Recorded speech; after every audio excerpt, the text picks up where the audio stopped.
Gusto niyo bang pumunta ng Japan next year?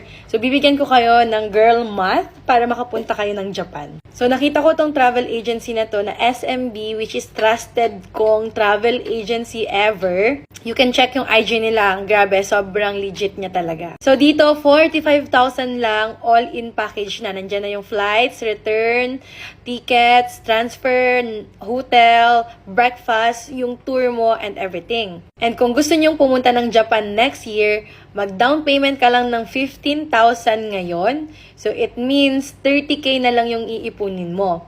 'Di ba? So, ang gagawin mo, mag-iipon ka ng 3K every month for 10 months para ma-fulfill mo lang. So, instead na mag-coffee ka, instead na may bibilhin ka, isipin mo na lang pang Japan mo yan next year. So, diba guys, girl math. So, ganun yung ginagawa ko before kapag may gusto akong puntahan. Talaga nagsisave ako ng money for that.